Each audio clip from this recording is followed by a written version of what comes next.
દીવા ચારતે હયા રાજન કુટુંબ ભરણેન વા.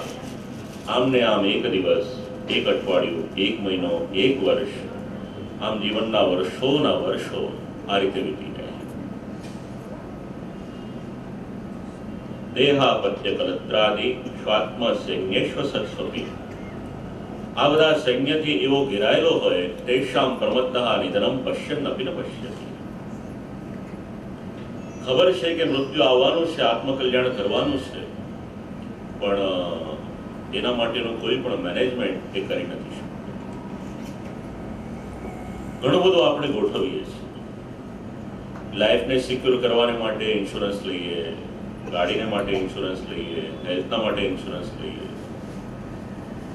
પણ ડેથ મેનેજમેન્ટ એના માટે પણ કંઈક વિચારવું જોઈએ કે આપણે સાથે જે લઈને જવાનું છે એના માટે વધારે નહીં, દિવસમાં 10, 15, 20 મિનિટ કંઈક તો આપીએ.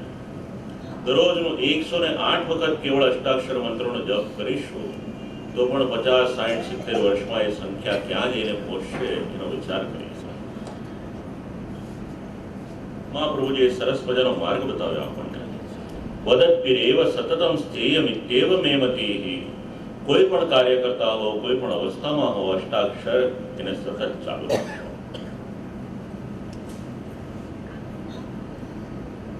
ચાચાજીનો પ્રસંગ છે વાર્તા પ્રસંગમાં. અષ્ટાક્ષર મંત્ર એટલો બધો સિદ્ધ થઈ ગયો હતો કે જલ ઉપર ચાલવાની શક્તિ ને સામર્થ્ય એમનામાં આવી ગયું.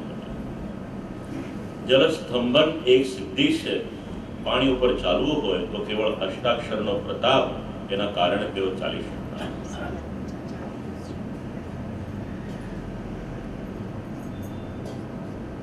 સામગ્રી લેવાને માટે જવાનું. વાત નીકળી તો 1-2 મિનિટમાં થઈ. નદી પાર જવાનું હતું. એક સેવકને સાથે લઈને ચાલ્યા. સામગ્રી સિદ્ધ કરાવીને પાછા લાવતા હતા. સાથેવાળા સેવકને કહ્યું કે હું જ્યાં પગલું મૂકું છું ત્યાં પગ મૂકજે તો નદીમાં ડૂબીશ નહીં.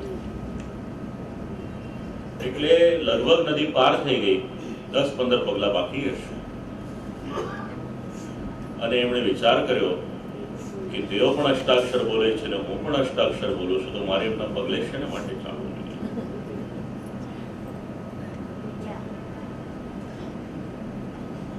બાજુ પર પગ મૂક્યો, ડૂબવાની શરૂઆત થઈ. તરત કહ્યું કે મને બચાવો, એટલે હાથ પકડીને બહાર કાઢ્યા. કહ્યું કે તને ઇન્સ્ટ્રક્શન આપી હતી કે મારા પગલે પગ મૂકજે, પછી આમ કેમ કર્યું? કહ્યું કે મેં વિચાર્યું એવું કે આપ પણ અષ્ટાક્ષર બોલો છો અને હું પણ અષ્ટાક્ષર બોલું છું, તો પછી આપના પગલે પગ ન મૂકું તો શું થાય? મેં કીધું એ જોવા માટે આપ. એટલે નાનું એવું વાક્ય થયું કે મેરી સુની હૈ તેરી અબ સુને. ભગવાન સુધી અવાજ પહોંચાડવો હોય તો એના માટે પણ દરરોજ આવી રીતના પ્રયત્ન કરીએ તો અવાજ.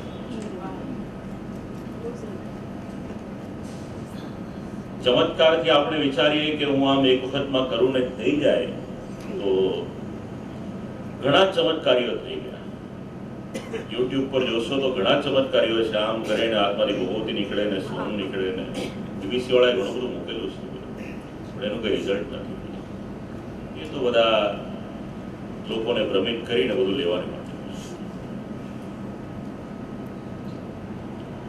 તેષામ પ્રમત્તો નિધનમ પશ્યન અપી ન પશ્યતિ.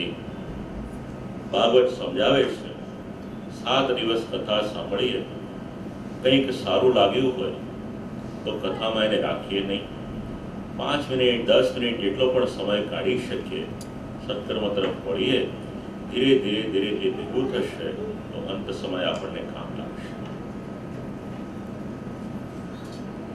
જન્મનો લાભ છે. દિવાળીના દિવસે આપણે પુસ્તક પૂજન કરીએ.